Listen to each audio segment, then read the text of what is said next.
Welcome to the Post Up.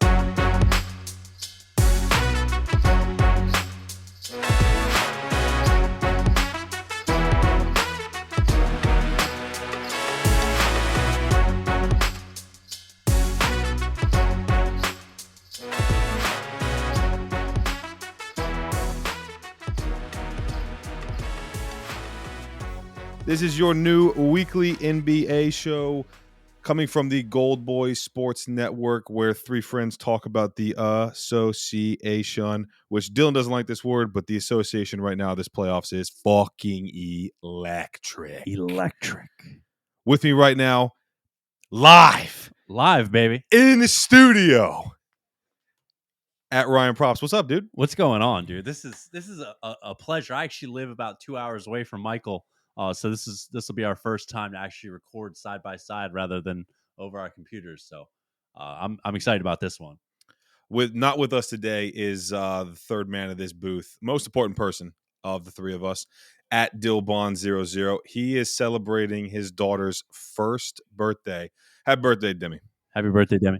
Happy birthday, Demi. What's up, fellas? How's everyone doing today? Fucking Solid. electric. Watching this. I'm sure a lot of you in the Twitter sphere saw that us three were hanging out watching the draft last night, and your boy is still sleepy, recovering. You're so fucking old already. That's right. Every year, Dolan, Dylan, and our other friend, shout out Nate, we meet every year halfway between Richmond and Norfolk, VA, in Williamsburg at a B-Dubs in Williamsburg. We've done that 2 years now. Should be 3 years now. For some reason, we didn't do it last year. But anyway. Because Demi. That's right. Demi was born last year. That's why. But this has started to become a new thing that we all do where we get together, hang out with each other. That's going to get loud. Go ahead, do you think? Do you think, dude? Do you think? Talking to Dolan. Don't worry, Alex. You can keep that in. Yeah, we usually meet. We watched the NFL draft last night. It was fucking awesome. We have all decided one thing after watching the NFL draft, that Jared Goff is a top 5 quarterback last year. I don't believe that's what we decided on. Let's talk about this NBA. Dylan. Dolan. Biggest news of what Dylan thinks the last couple years from the NBA. The Miami Heat, the 8th seed, knock out the 1st seed, and Giannis throws a temper tantrum at the end of the game. Dolan, how are we feeling about that fucking series? I got to hold my hands up. I apologize. I did not watch much of this series because if you remember last week, I said, God damn, this series is going to be fucking boring. And I was dead wrong.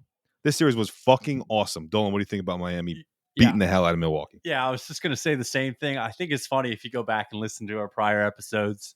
I know I was vocal about it. Michael just admitted to be vocal about it. But like, this is the one that this is the series I didn't really care to pay that much attention to because I figured this would this would be a Bucks blowout and we just move on. And the Heat always kind of bored me, but I got a taste of what Butler's capable of in the postseason. And I mean, not that I didn't know to an extent, but I didn't quite see this coming. I mean, that was damn near a one-man show. They lost Hero. Bam played okay. Actually Gabe Vincent stepped up. Gabe Vincent was pretty damn good in that series, but dude, in no way did I ever see this coming. So I think it's really funny and it's ironic that the series that I think I shit on the most ended up being the one with the biggest storyline. So it's just funny how things work out sometimes.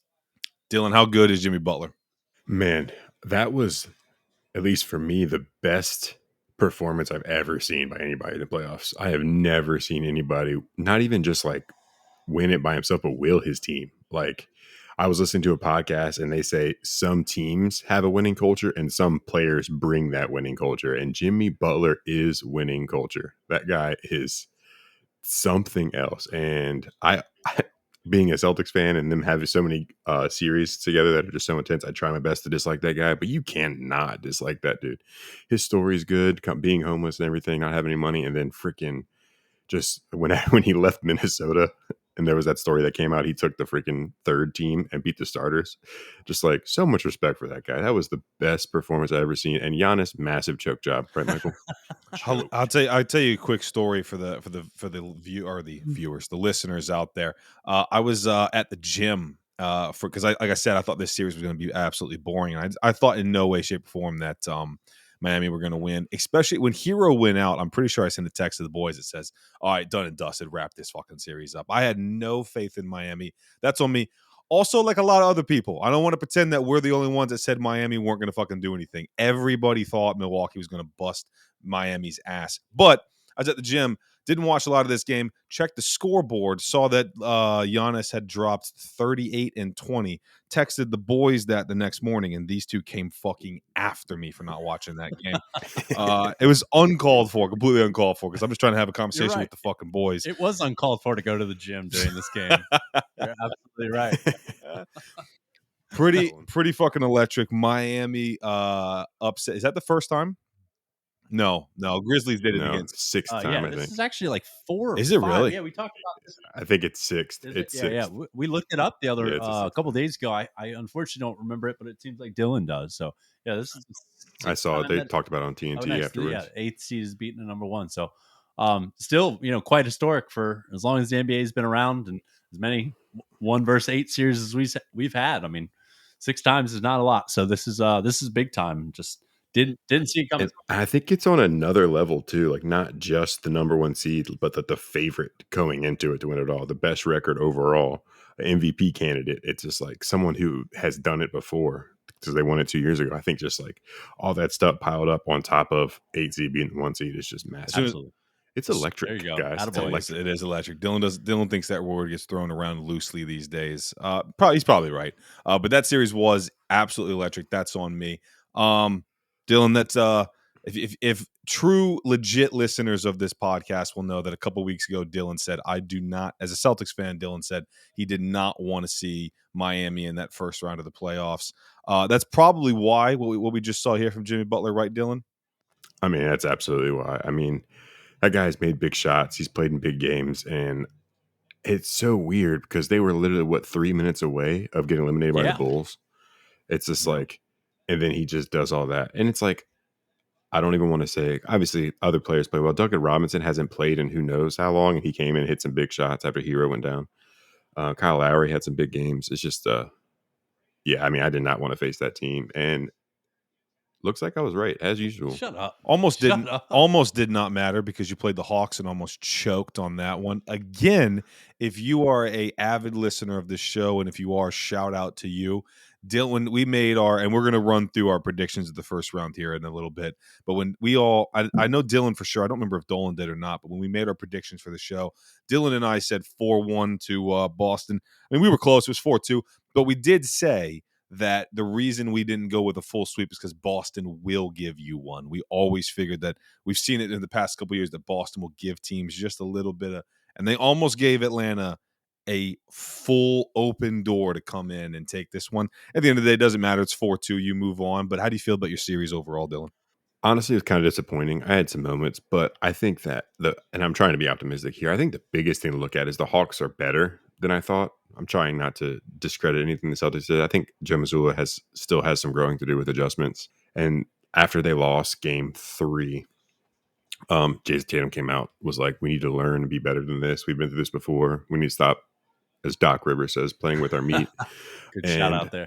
Big shout out. Yeah. And it's funny. They come back and do it again immediately. Like they come back, win game 4 and then lose. And then screwed up Janet Jackson's concert. Yes. Sorry, Janet Jackson. Big apologies to Janet. All Friend of of you the show. big Janet Jackson fans out there. Come on.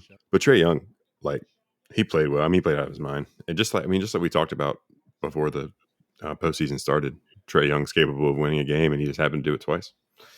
Yeah.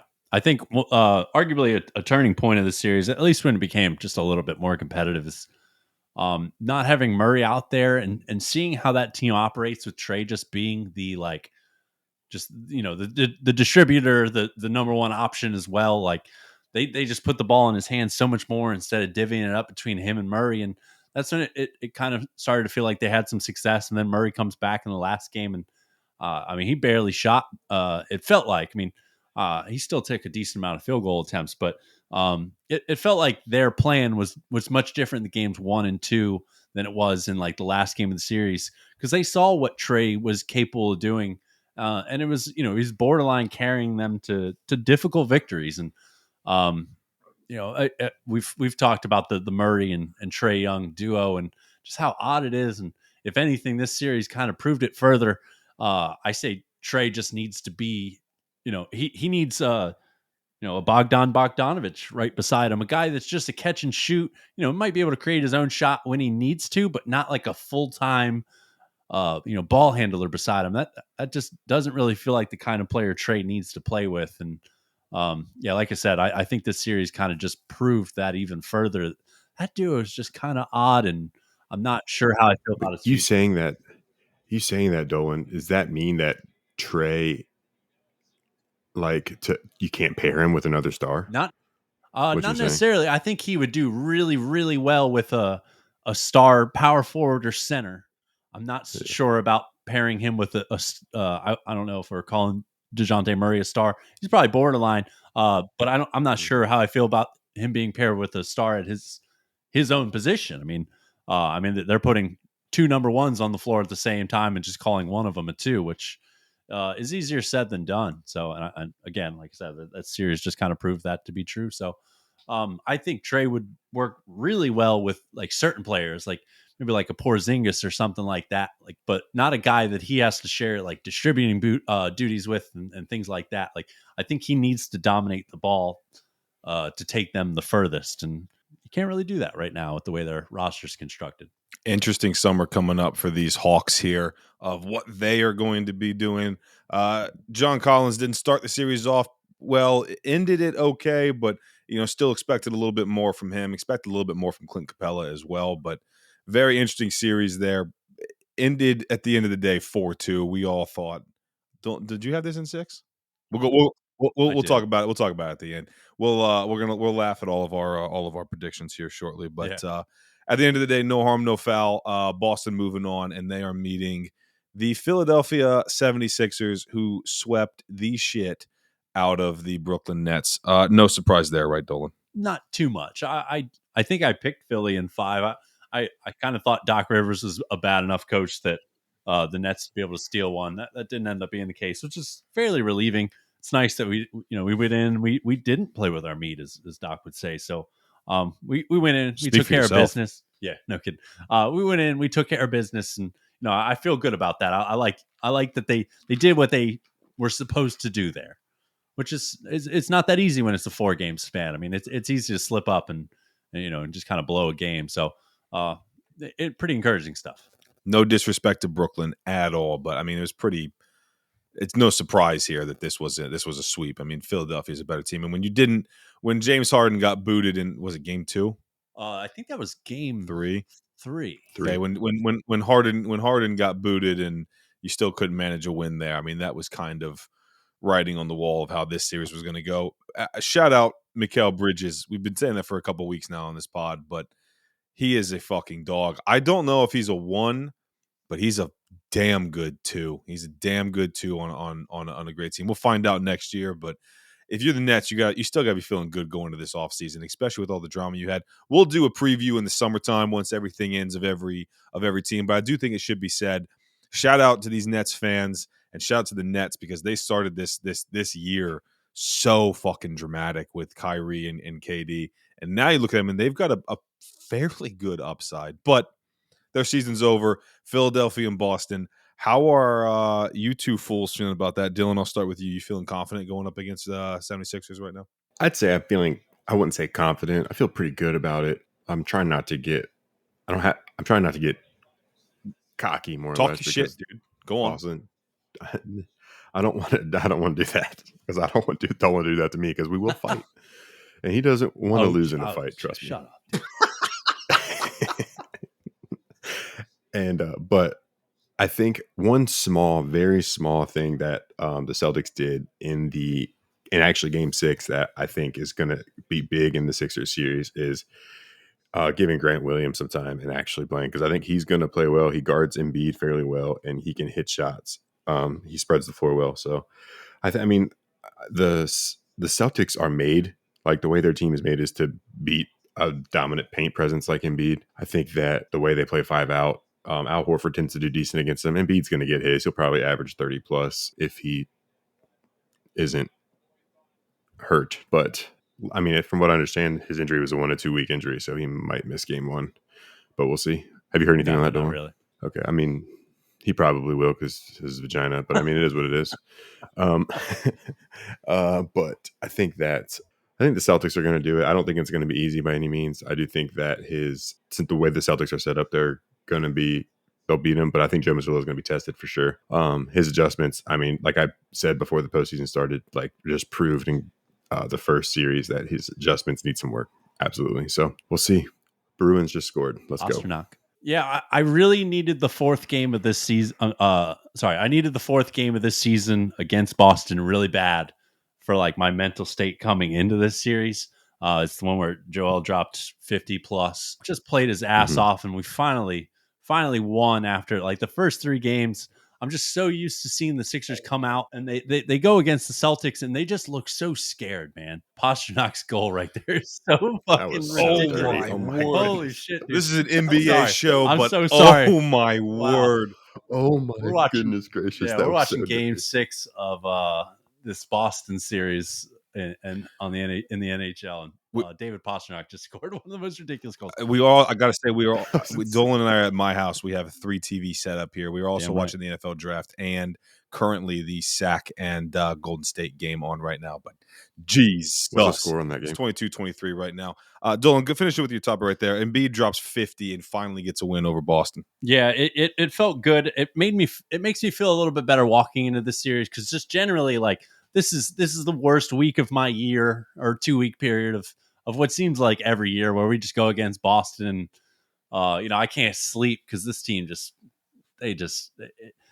I like Philly's heart a lot of the time, and like I like how much spirit they play with and how hard they work. And then sometimes they go up against Boston, and then all that just goes out the door, and they literally just it looks like they're just frightened to be there. And maybe that fourth game of the season against Boston instills a little bit of confidence, but. At the end of the day, I'm still nervous. My history here is not good. Not mine personally, but the Sixers' history here is not great.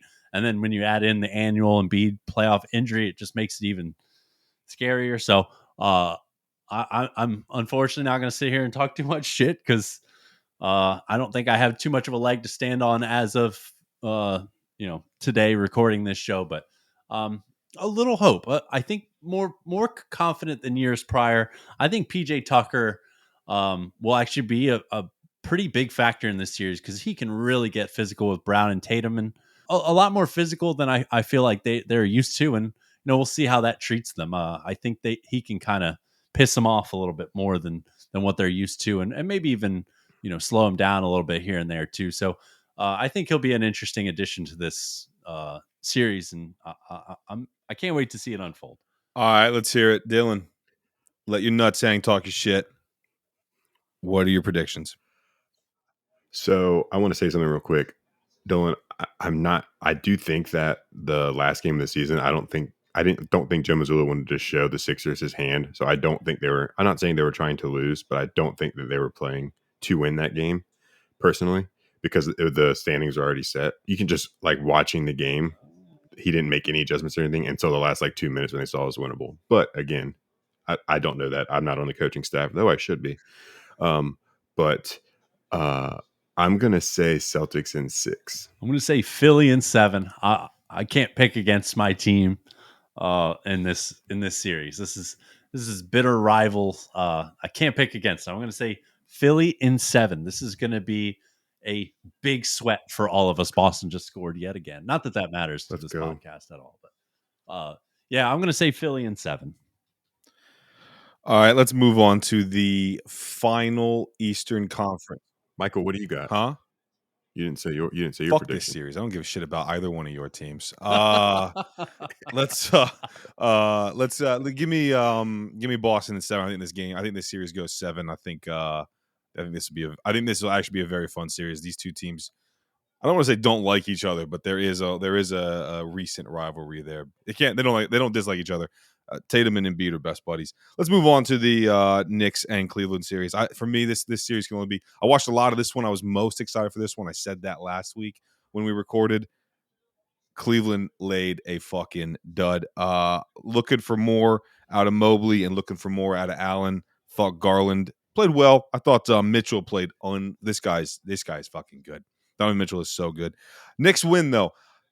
Hands up. And this is our weekly segment where we apologize. Sorry to Jalen Brunson. Sorry, This guy's a fucking dog. Okay.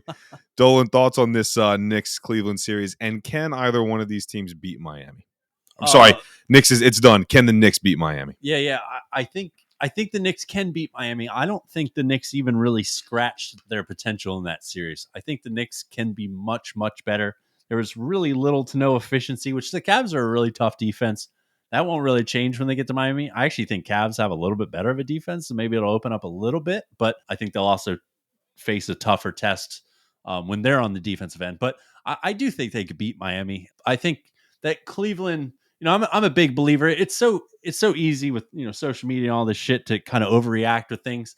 Teams got to come in as a core, go into the playoffs, and you got to get your ass kicked a few times, man. I'm a big believer in playoff lumps. Steph and Clay did it not even that long ago. They went to the postseason, they got their ass kicked a few times until they were able to reach their ultimate goal. So I don't think Cleveland needs to blow anything up here. They have all these guys under contract for a while. I think they need to work hard to get them some depth. I was sitting there watching this series thinking like, hey, as the Knicks are destroying them on the offensive glass, like how nice would Kevin Love be to have right now down low? So I don't know. They need their six man to not be Chetty Osman. They need something much, much better than that. So I hope they keep it together, run it back. This is a solid team, man. Their inexperience showed. Donovan Mitchell was just smothered, absolutely smothered by pretty much two people every time he touched the ball, and they didn't really have much. They didn't really have anybody ready to step up. And I think if they, I would almost say when they get back to this point next season, Garland will be much more ready. I think Mobley will be a better player come that time. So go to the playoffs, take your playoff lumps. Shit happens. It sucks, but it's really not that big of a deal. Nobody was really picking the Cavs to win it. So don't break this up. Stick with your core five, get them some depth, and go get a small forward. Isaac Okoro. He sucks, man. Yeah, he ain't Lamar Stevens is not it. Chetty Osman, I'm not a I like Osman. He's a pretty solid player, but he should be your third guy off the bench, not your first. So especially if you want to go somewhere in the postseason. So biggest takeaways. They took the goal off the board. They took the goal off the board for the Bruins. Sure did. Biggest takeaways is New York didn't even scratch their potential in that series and won what felt like fairly easily. Randall is dealing with an ankle injury. That'll be really interesting to see what happens with that. He was a limited participant in practice today, or maybe yesterday. I'm not really sure, but it'll be really interesting to see how that goes with Randall's injury. But I think this team has a pretty big ceiling if they can put it together and work on some efficiency. And I think the Cavs just run it back and see if you can pick up some good vets or something to come off the bench and see what you could do next year. Yeah, that was really my only takeaway from this one. My only addition to what Dolan said was I agree 100%. The bench was a bit lacking there.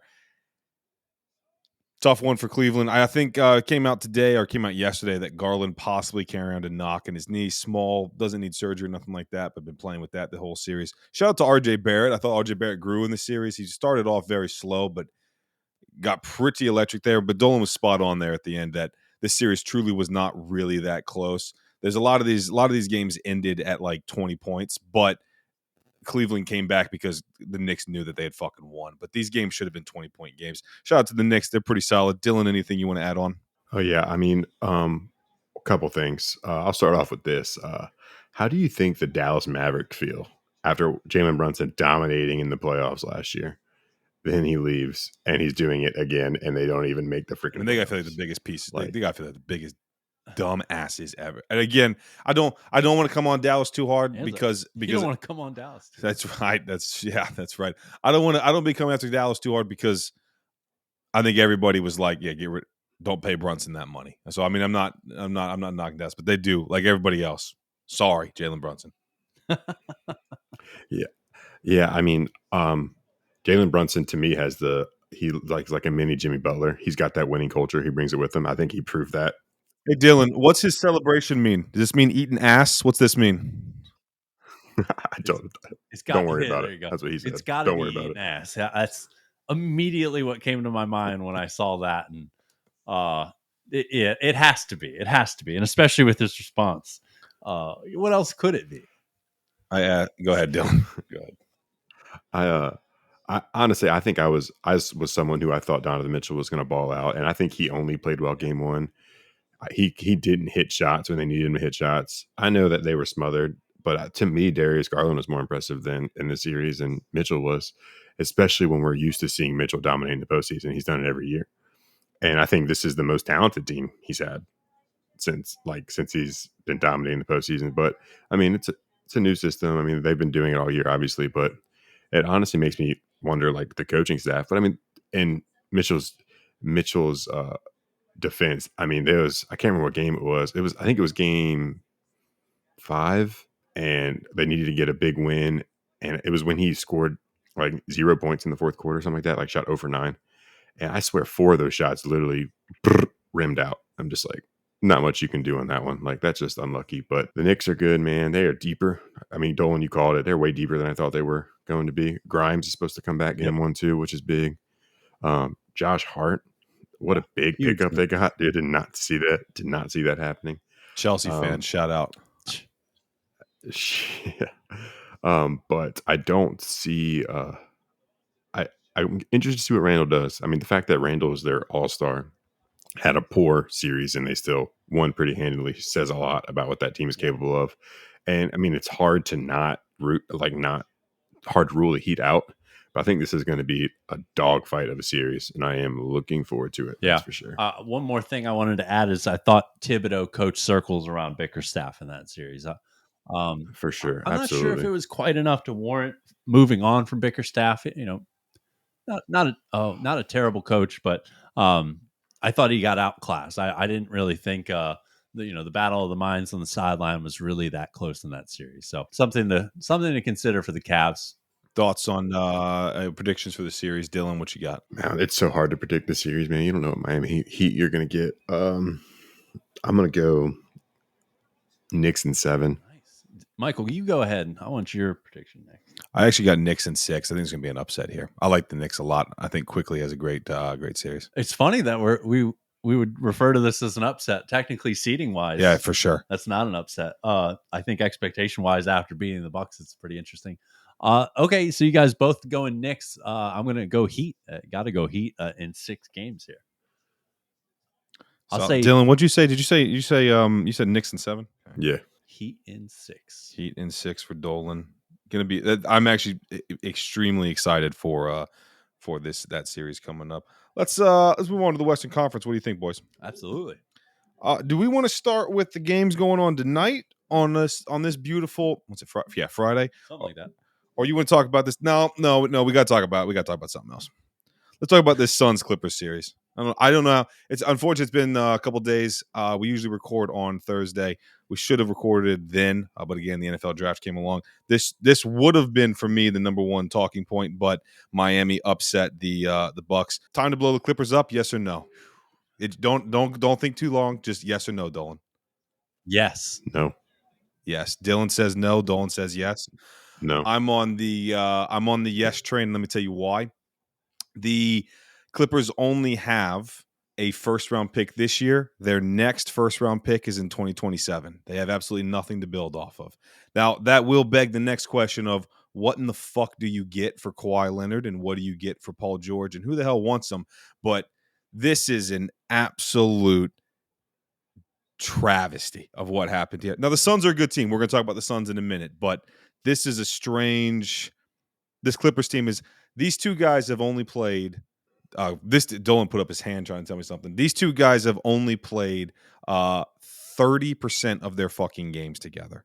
That is absurd for them to be together. 3 years now? Man, that is a wild stat right there. 3 years they've been together? Yeah, I believe so. Yeah, this is the third year. I mean, absolutely insane for these guys that only played that many games together because of injury. Russell Westbrook started hot, faded. I mean, it was a classic. This is the knock on Russ, that you give him a team and he'll stat pad, but it doesn't equal out to wins anymore. It's kind of what we saw here when he was out there by himself for a little bit, but still shout out to Russ because you kind of, him looking on the Lakers, he didn't really look like himself. But this Suns team, how fucking good is Devin Booker? Man, just wonderful. It's crazy to it's fun to watch him with Durant by his side, and Durant seems pretty content just being the number 2 here, and yeah, I guess we could even call it a 1B. And Booker is just thriving in this number 1 role. I mean, he's been getting doubled even in the gyms and at the YMCA and bitching about. I don't know if anybody ever saw that the video of him getting doubled and bitching about it over the summer, but this guy's faced some very difficult defensive assignments his whole career.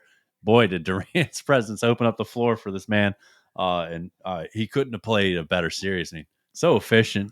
I mean, he's scoring 40 points on like 58% shooting every week, every game. It feels like so just insane stuff. I'm gonna continue on the Clippers actually. So I don't think the reason why I don't think they should both team up is your upside is too high. If they get healthy, they're immediate contenders, and no one's gonna want them for their history. So I think you roll with the potential upside. And this is a very like minor thing I heard.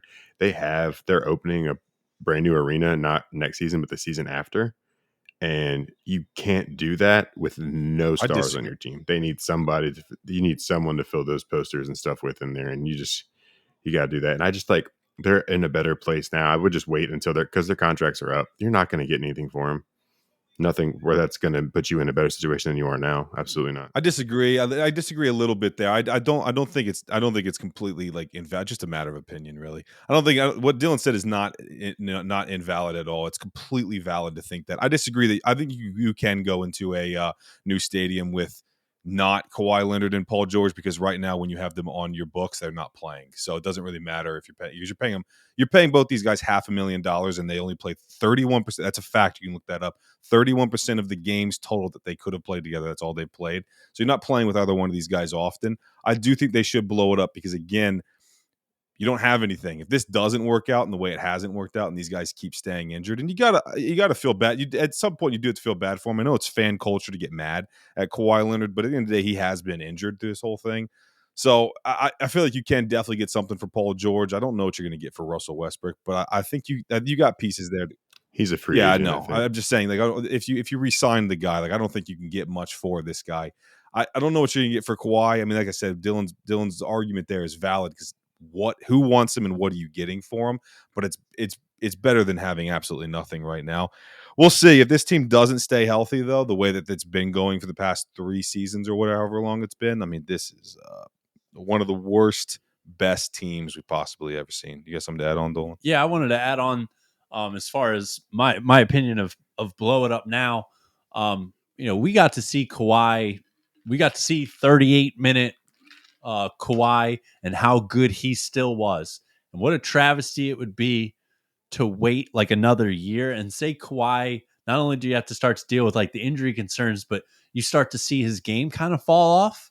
I mean, that would be an absolute disaster for the Clippers. I think with his injury history, we need to start kind of thinking of when when he's going to kind of go over that hump. I'm not sure he's quite there yet, but I think you need to get something for him before he does. Because if you have to deal with that injury concern, plus we start to see his game fade a little bit, you're just really not going to get much. So I think now's the time. Go ahead and blow this bad boy up. Get Ty Lue. I don't even know what to do with Ty Lue. I hate Ty Lue because love Ty Lue. I like to. I'm just kidding. I do not He's like probably Ty a Lue, better so coach than I'll give him credit for. He fucks over people that like to bet on sports, and I love to bet on sports. So he's my nemesis for that reason. So I guess in a sense I cheer against him because of his fuckery. But I think it's time to blow it up. I think you can get a nice package for Paul George. I'm sure you could still get a really nice package for Kawhi. I'd struggle to predict what you could pull off for him, but I still think you'd get a nice package for him. So do it now before it's too late. Did you guys see that Jalen Green is potentially on the trade I block don't by know. the Rockets? I don't know if I believe that yet. The guy who broke that's not. I don't know how credible that guy is. I don't know if I believe that one. Dylan, thoughts on the Suns? What are you thinking about that one? I mean, I don't think there's much to say about it. I mean, they beat a broken Clippers team. They're a great team. I mean, they're awesome. I mean, Dolan pretty much hit the nail on the head. Like, Booker was phenomenal. Kevin Durant's the most efficient elite scorer I've ever seen. And I mean, Chris Paul and Aiden both played well too. I mean, Chris Paul was hitting some big shots when they needed shots in close games. It was against a broken Clippers team, but they still look phenomenal. So Suns moving on, playing the winner of the Nuggets Timberwolves series that became the Nuggets. Nuggets win 4-1. We'll talk about that series coming up. The Suns Nuggets series coming up in a minute. Let's talk about this Nuggets Timberwolves series first, though. Jamal Murray, Bubble Murray, Bubble Murray, Bubble man. Murray, love possibly it. back without the bubble. Yeah, and I love to see it. I've always been a Murray fan. I watched him in at Kentucky, and that was back in the Sixers tanking days. So it seemed like, I watched him 25 times with the hopes of like, hey, maybe this guy puts on a Sixers jersey next year. Obviously, that didn't come to fruition, but I just fell in love with his game. He had a really advanced. He was a. Who'd you get Huh? instead, Dolan? Who'd you get instead? I Who'd you get actually couldn't tell instead? you off the top of my head. I don't Ben remember the. Simmons. Oh yeah, You're nice. welcome. That's right. I think Murray You're went welcome. 6 or 7 that year. We had number one. We took Ben. Good lord. Then Shout Bi. out, Michael. I was sitting with Michael. Yeah, I was sitting with Michael in this draft, and the Celtics went Jaylen Brown, and I wanted Murray. nice. So I was upset at the Jaylen Brown pick, and now I Yeah, am how wrong. about that? But yeah, he was a 3-level scorer even when he was an 18-year-old. So I don't know. I was always impressed with his game. I became a fan of his game, before they even started with the SEC schedule that year. I was a big fan. So to see him in the bubble was incredible. To see him get hurt was a shame. To now see him what feels like 100% back is fun, man. I would say that for pretty much any player that returns from a bad injury. Clay is a good example. I mean, Clay even dealt with even more. He had the Achilles and the ACL, I believe. It's always nice to see guys come back like 100%. When they finally get to that 100% mark, it's fun. It's fun to watch, and he was really good that series. I'm excited to see what he can do against the Suns. Go ahead, Dylan. What do you think? I mean, Murray was great. I don't think the Nuggets were giving it 100% effort. Personally, I think the postseason starts for them tomorrow in their minds. I did see a lot. We finally saw some good games from Anthony Edwards. I think he's a very good basketball player. Karl-Anthony Towns had one good game, I guess. That guy is soft. That's it. That guy's soft. Yeah, he's soft, dude. And he has got so much potential too. I get why Jimmy freaking left. But I do. I didn't hate what I saw from the Timberwolves overall. Like I said, there was some. Conley was a good pickup for them. I agree. But like I said, the Nuggets are good, man. I think that Murray's going to be big in this series because Jokic is going to need some help. But I think Michael Porter Jr. is going to be really big in the series coming up too. But I like the Nuggets, man. Like I said, I'm going to get my steak dinner after this series. We'll talk about that shortly here. I'll touch around the Timberwolves real quick. Went into the playoffs in shambles, left it the exact same way. Yeah. Strange. Another one of these teams I would not want to be running a too big setup there. Cat Dylan said it. Got so much potential, but holy shit, is this guy soft? Stoked to see Timberwolves out of the playoffs because I do not like watching this Timberwolves team play. Ant is a legit stud, though. Nuggets Suns series. I'll give you my take real quick. I think the Suns are going to absolutely dog walk the fuck out of the Nuggets. I was doing research for this game for my bets for tomorrow, and everything that I've read has pointed to the Suns beating the absolute shit out of the Nuggets. Dolan, thoughts? Yeah, I'm not gonna go as radical, but I do kind of share the same sentiment. I think that the Suns take this one, and I don't think they'll have to sweat that much. Like, I'll go ahead and kind of prematurely throw out my prediction. I think Suns in 6. So I think the Nuggets are good enough. They can pull off a game or two at least. But I really do think Phoenix takes it, and by the time we're like looking back on the series, I don't think it will look like it was that much of a sweat. I also have Suns in 6, and I thought the exact same thing, that I do think the Nuggets are a good team, but I do think Phoenix is going to, just like Dolan just said, when we look back on this, the same way we're looking at this, in a way, this Boston-Atlanta series, that Atlanta made it sweaty there for a minute, but no harm, no foul, 4-2. Let's move on. Dylan, what do you think? I have a different take. So I think that's I think the Nuggets win it. I'll say in 7. I'm telling you, dude, I don't think like the Nuggets team we saw the first half of the season, and then from March on, I think they clinched that 1 seed, and they won a championship. They've been upset before, and it reminds me a lot of what the Bucks did in 2021. because they were a second seed that year, I'm pretty sure, and they were just waiting for the playoffs. And I think the freaking Nuggets are going to turn it on, and I think we're going to see Joker play defense in the end of Well, the games. I we think don't he's know going to about that. wheel his team. It's just We've wait. got the if the Suns are going to do what I think they're going to do, need a lot of these guys. Not need the guys outside of Devin Booker and Kevin Durant to really step up here. This will be about, if the Nuggets win, I think it'll be all about their depth. It'd be an interesting series, right? My KCP is going to have a job going up against Devin Lord. Booker there. And he's a solid defender. Solid Piston legend. Yeah, there you go. I love this coaching matchup. I think the world of Monty Williams. A little bit less of Malone, but still really, really like Malone. I think this will be a coaching. I think this will be a really exciting sideline matchup in addition to what we see on the floor as well. Let's move on, boys. The final two games of this Western Conference we've got tonight on this gorgeous Friday. Kings and Warriors are playing right now. They just took the fucking score away. Do you know what the score is, Dolan? It is right now 46-38 in favor of the Kings as we are speaking. Series is 3-2 to Golden State. Golden State are at home right now.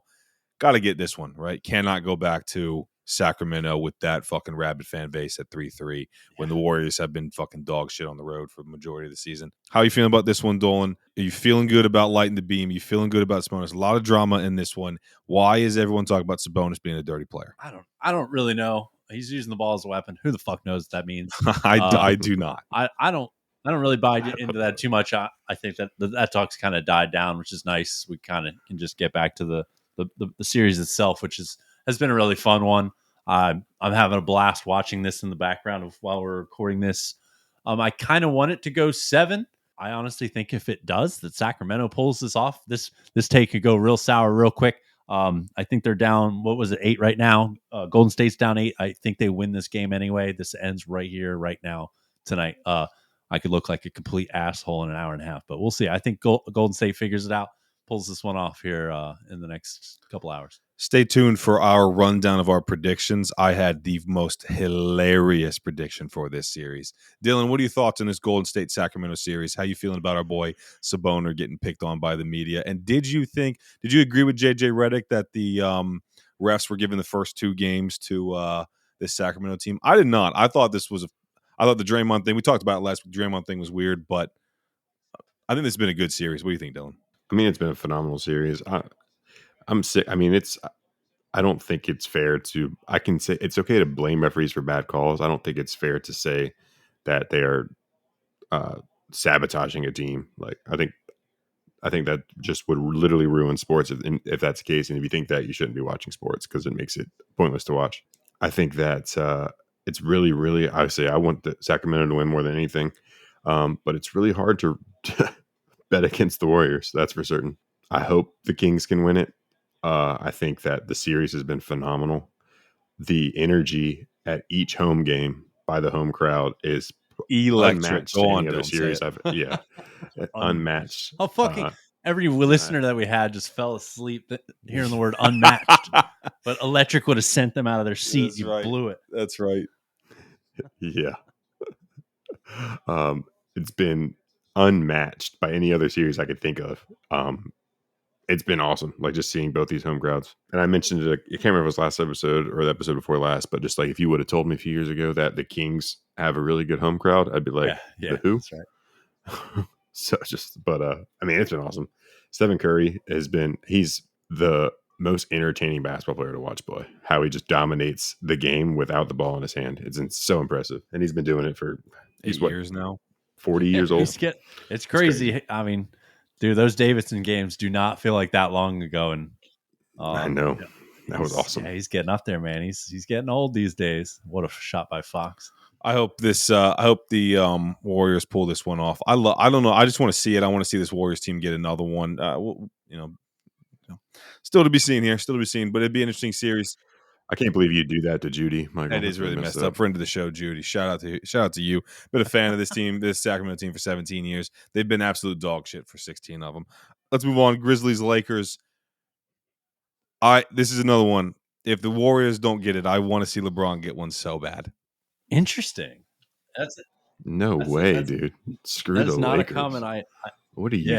I didn't saying? anticipate that What the coming at heck? all. I mean, what the heck did you Need it. just I say? want to see LeBron get one so bad. Yeah. So bad. LA doesn't deserve They nice don't. things. We They all know don't. You really this. don't. LA fans, you do not deserve nice things. That's You had 6 people at the freaking LA Rams parade. There was 6 people there. Like, come on.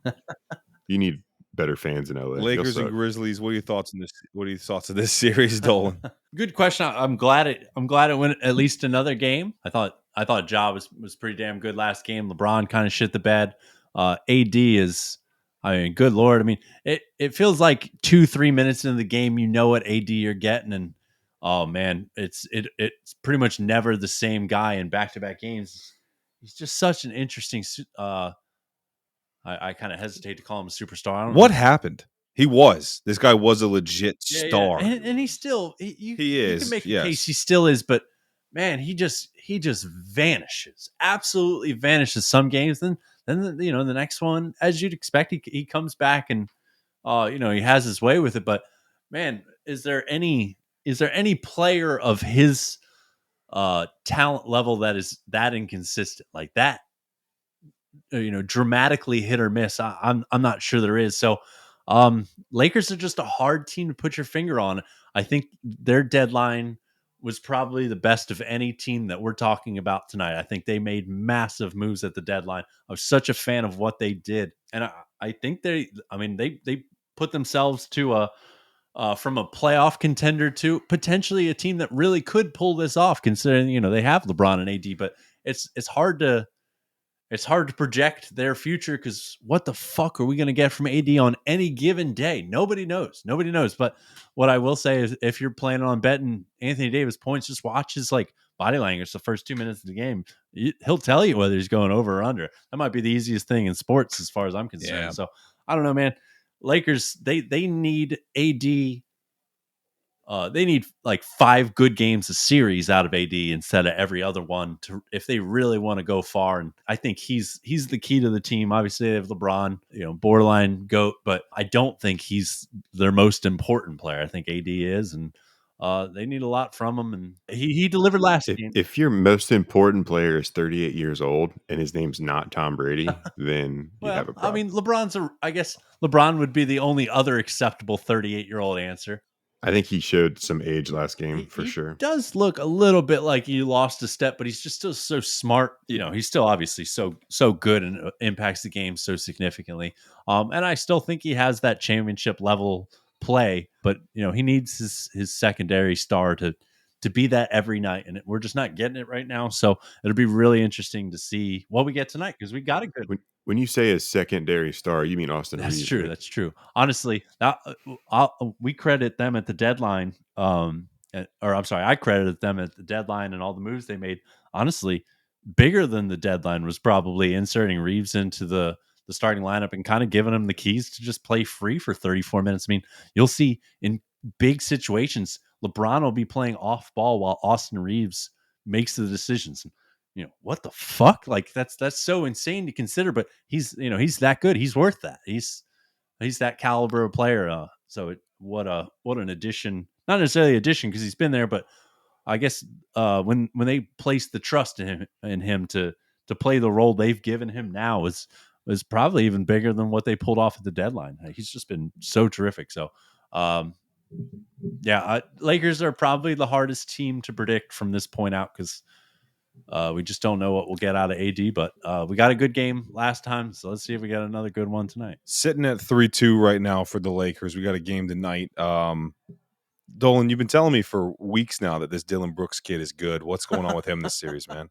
Why has he been? So this man creates this whole villain This nonsense, and then Oh man, I defended this guy so hard last podcast, and he made me feel like a friggin' idiot saying that he's soft. Get him off my freaking team.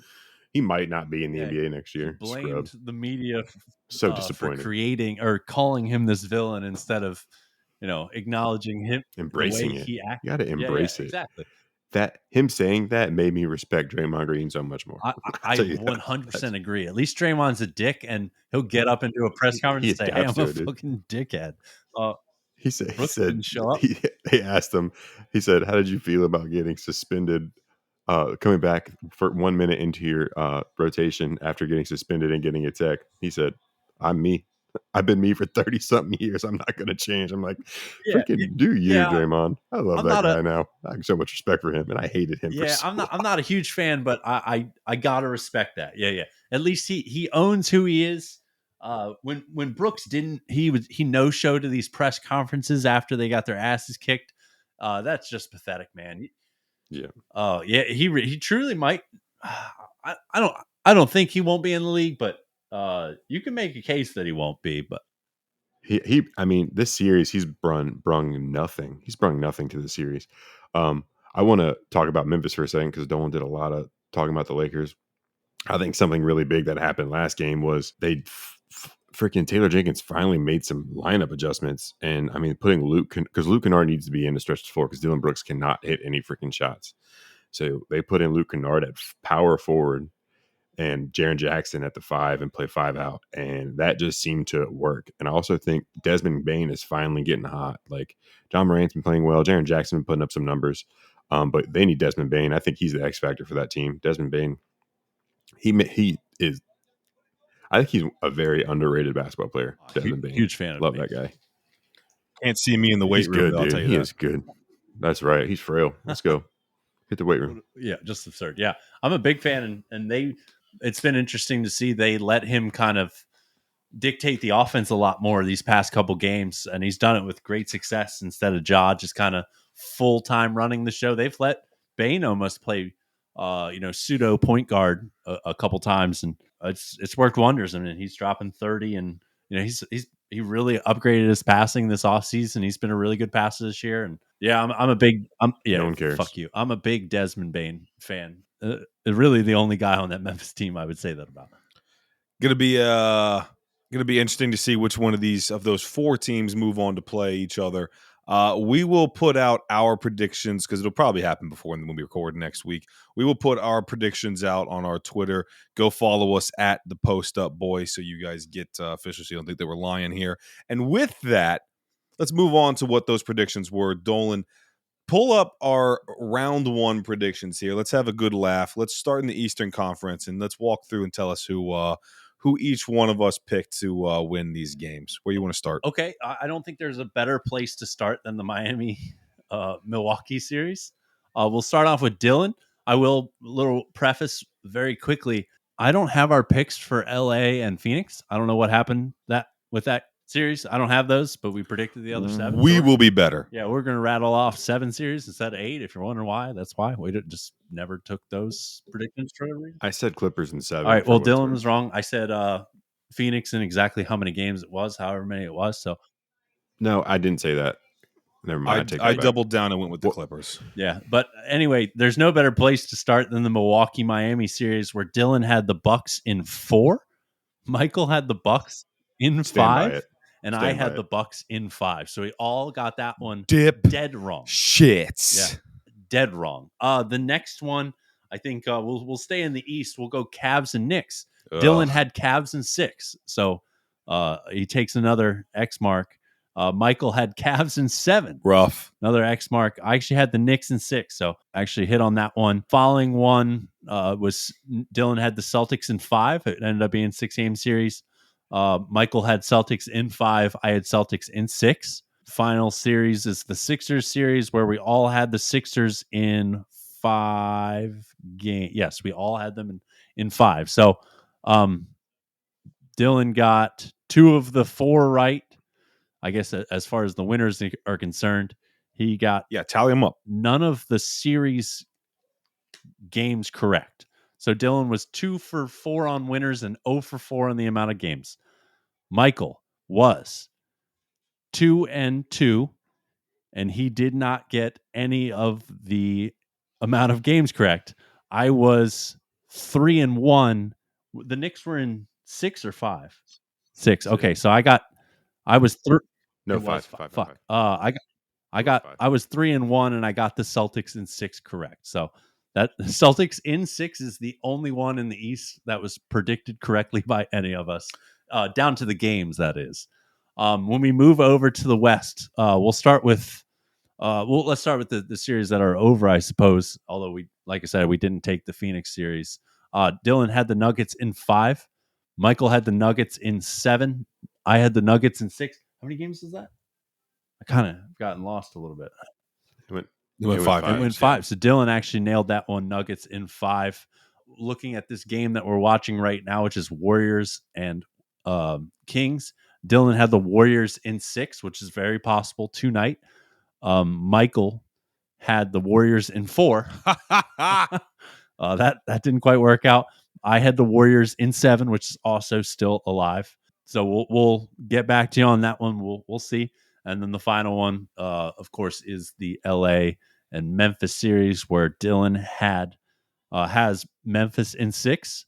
Michael has the Lakers in 6, and I have Memphis in 6. So we'll see on these last 2 series, but not terrible, not great. Yeah, middle of the pack. If you're listening and get involved with us on Twitter, let us know what you've got for the next series is coming up at the Post Up Boys. Come give us a follow. Come hang out. Tell us what you think the next series are going to be. Like I said, get involved in all this. Dylan, what do you think about our predictions right there? I think you might have tallied some of mine wrong because I definitely feel like I got more of those right, but No, whatever. I got I'll it. say, no, I don't think you did. Anyway, I mean, some of them are absurd. Like no one would have picked the Heat to win unless you're. I don't even think Heat fans would have picked the Heat to win that series. So I mean, you win some, you lose some, and we lost some. That's for sure. Yeah. We move on. Playoffs right now are absolutely electric. Hopefully it stays that way. That was only round 1. Electric. Coming up to round 2 here. Gonna be a whole lot of fun. Let's move on to a quick we want to do post up parlay, or we want to do this or that. Yeah. Let's do this or that. I just have got one. I remember what mine was. If for the two of you guys, would you rather be which team? If the Clippers were completely healthy, or the Oklahoma City Thunder right now? Which one would you rather be? Dylan, I'll let you go. I think the thought process here is you can pick Clippers if they're fully healthy, but you have absolutely no idea what that means because we've only seen it for 31% of their games. So which one do you want? Do you want Clippers fully healthy or OKC right now? I'm going to go Clippers fully healthy, and I think that, and I probably wouldn't have said that if it wasn't for seeing the 2 games Kawhi Leonard just played. I think that seeing those, I mean, you could argue in those 2 games he was the best player on the court against Devin Booker and Kevin Durant. Having a healthy Paul George and a healthy Kawhi Leonard, I think they're automatically in the discussions for a championship, going to be right there in the mix. Obviously, the Thunder are still steps away from a championship, and it could be awesome, but I don't see their ceiling being as high as a healthy Clippers team. Yeah, I sat that whole time you're talking, trying to build a case to the Thunder, so we can have varying points. I can't disagree. I got to go with the Clippers as well. You have to think if that team can stay healthy, they would contend. I don't know if they'd win, but they would contend. And while the OKC series was, while the OKC season was really, really encouraging, just great stuff by them. Yeah, I mean, they're obviously not really anywhere close to contending just yet. And yeah, I gotta go. I gotta go Clippers. They have what feels like a legitimate shot to win if by chance they were to ever stay healthy. And I got to go with the team that could win right now. All right, I'm gonna throw a bit of a curveball. Clippers now or OKC now? Which one are you picking? OKC now. OKC now, without a doubt. I agree on both. Give me Josh Giddey. Dylan Love. If keep tuning into this show, keep hanging out. Yeah, I agree on both of those. It's hilarious the way it is right now. If the Clippers could put it together and stay healthy, you're 100% taking the Clippers. That was my team at the beginning of the season to win it all. I doubled down on them against the Suns. They've let me down. But if you're taking this Clippers team now against the OKC team, and I picked those 2 teams because legit real fans will know, shipped a lot of these motherfuckers from LA over to OKC. Shea is a dog. Let's move on. Dylan, what do you got? All right, so this one I'm actually really, really glad you guys are in a room together because I want you guys to duke this out hard because I already know what your answers are going to be, but I want to know why, and I want you guys to freaking fight about it. Who is a better basketball player? These are 2 all-time greats, both undersized point guards, both great for each of y'all's organization. boy. Isaiah Thomas, Allen Iverson. Who's better? Go. Who's better? Who's better? Isaiah Thomas is better because he won 2 chips, and he did it against Jordan, he did it against Larry, and he did it against Magic. But I think we should. I struggle on these kind of things. I love this or that series. We're gonna find a new name for it. I love the this or that series, but I don't. I think it's almost. And I mean this genuinely. I'm taking the floor for a minute. I mean this with every fiber in my being here. I fucking love Allen Iverson. That guy was fucking awesome. Detroit Pistons legend. Yeah, exactly. A Detroit Piston fucking legend. When I think that, I mean, Isaiah Thomas is gonna go. I think Isaiah Thomas is the better player. He won more and he did more, but the impact both of these guys had on the game, the Bad Boys era, and then you look at what AI did in Philly was fucking unreal. This guy was supposed to be the next big thing, and he still was. But it's been he took. I'll let Dolan talk about who he took to the fucking finals. That's his fucking team. But for me, it's Isaiah Thomas, and that's a homer pick. I do want everybody to get involved in this though, because I do think this is a good question. The impact that both of these guys made on the sport and the culture of basketball it's up there. I mean, it is up there with many greats that have played in the game because of what these guys represented. Isaiah Thomas was so much of that bad boy era was the Detroit Bad Boys. And obviously Dylan Dolan and I didn't grow up in that time. We're not idiots. We're big basketball fans here. I'm a massive Detroit fan. We're on the Speak for we're yourself. on the fucking way up. That's right. Dylan's old enough to watch black and white TVs. This is a this is a very good question, and I believe Dolan's going to go AI here because that's his fucking team, that's his boy. We're going to be picking our teams. I want you to get involved in the comments, but the impact both of these guys had on the game is fucking. It's damn near. It's very close. It's not unmatched because Jordan and all that, but like these two had a profound impact on the game. I do want to say before Dolan takes over, Allen Iverson and Isaiah Thomas, both undersized guys, very underrated, should be talked about more. And Isaiah Thomas might actually fuck around and be the greatest player of all time. Go ahead, Dolan. My God. You know what's crazy about Isaiah Thomas is he's the second best Isaiah Thomas to play in the NBA. So that's pretty There crazy. you go. By the way, this is random, but the second Isaiah Thomas, the 5'9" Boston Celtic Isaiah Thomas, is not Isaiah Thomas's son. I don't know. I just needed to get that out there. I unfortunately, Well, I'm not going to throw fist over this argument or this, I guess, debate.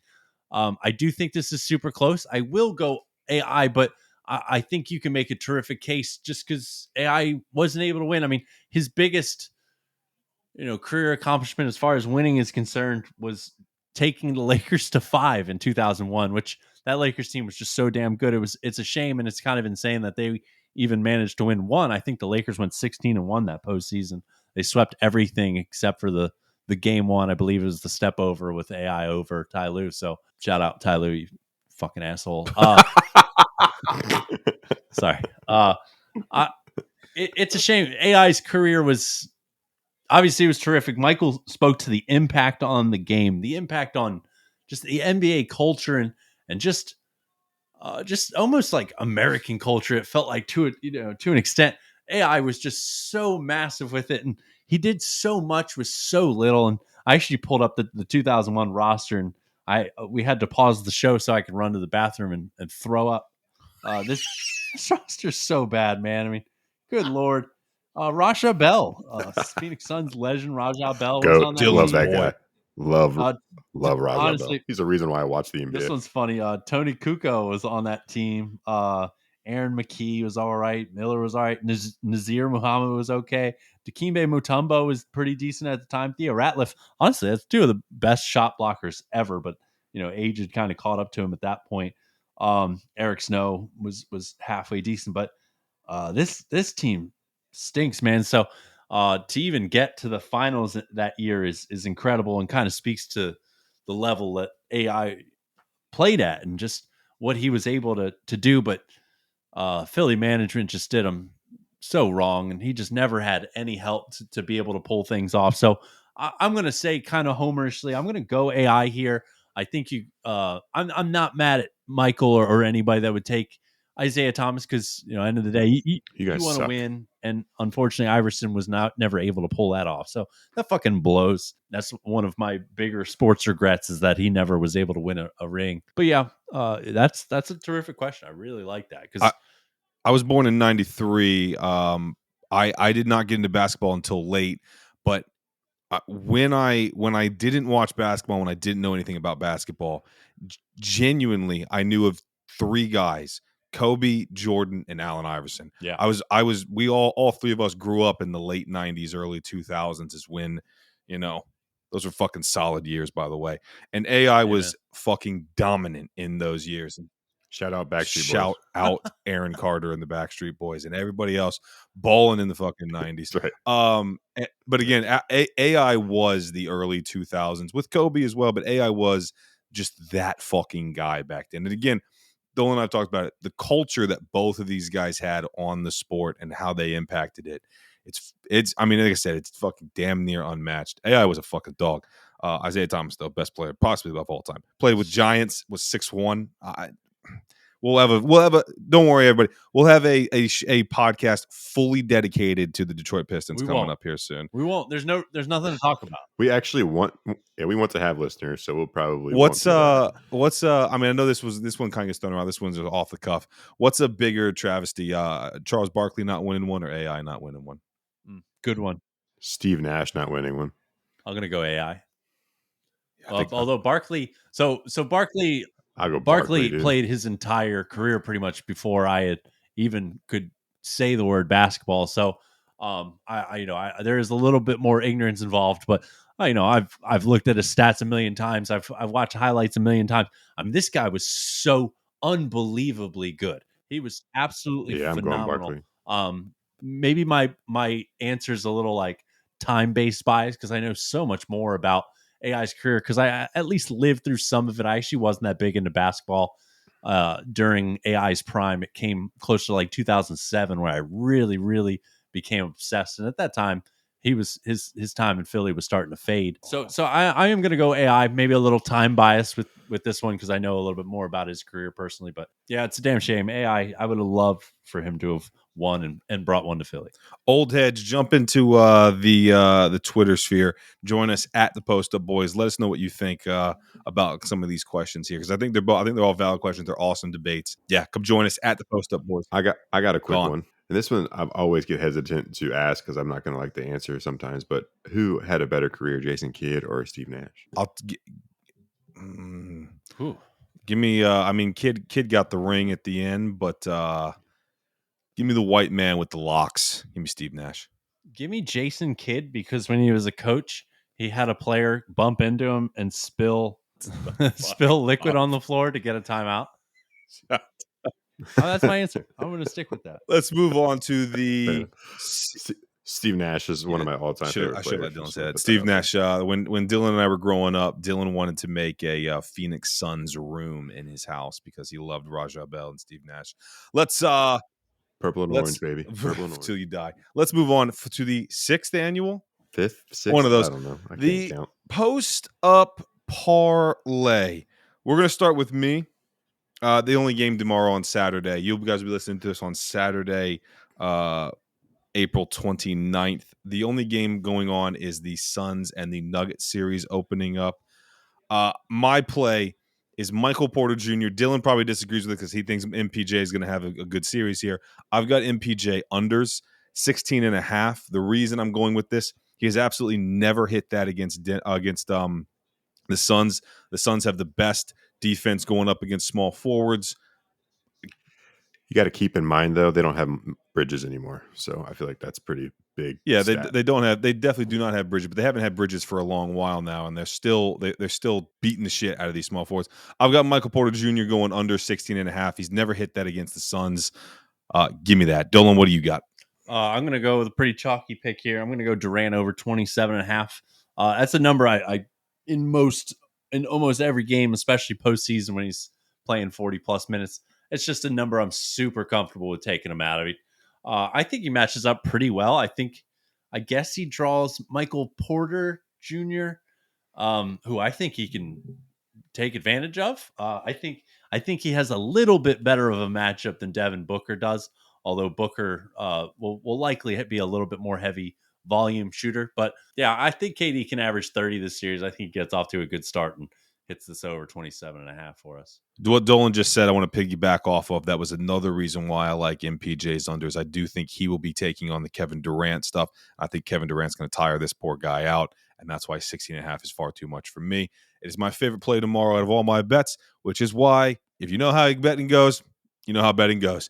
Dylan, what do you got? I'm gonna go Joker over with 25.5, I think. Yeah, I think I got Joker over 25.5. I think I think he's been on cruise control, and I think this is when the postseason really starts for him. And I think he's gonna at least try to pull a Jimmy Butler and will his team. So what we got, Dolan, if we put all that together? So I put this together on FanDuel. This will end up obviously being a same game parlay. If you wanted to wait, you might even. I would imagine they'll give us a risk free tomorrow. I can't guarantee it. Oh yeah, risk free. Yeah, it's very possible. And this would likely qualify you. It might need 4 legs. It might need 3. But if it needs 3, we have you covered here. Either way, this is plus 537 at the time of recording. We have Michael Porter Jr. under 16.5 points. We have Kevin Durant over 27.5 points. We have Nikola Jokic over 25.5 points. And like I said, that's plus 537 on FanDuel Sports. Follow along with us at the Post Up Boys. Send us your tickets if they hit. Let's win some money together. And that is a solid fucking show that I believe we have kept in around an hour and 10 minutes. Not bad, boys. Let's fucking go. Not We've been bad. trying to do this. Apologies for the past episodes. A little bit too long for our liking. We're trying to keep these at an hour 15. We're probably sitting around that right now. That's fucking awesome. Dylan, any final words? Any final thoughts, my man? Go Celtics. I think we're all on the same page with that one. Go Celtics, and Sixers are soft.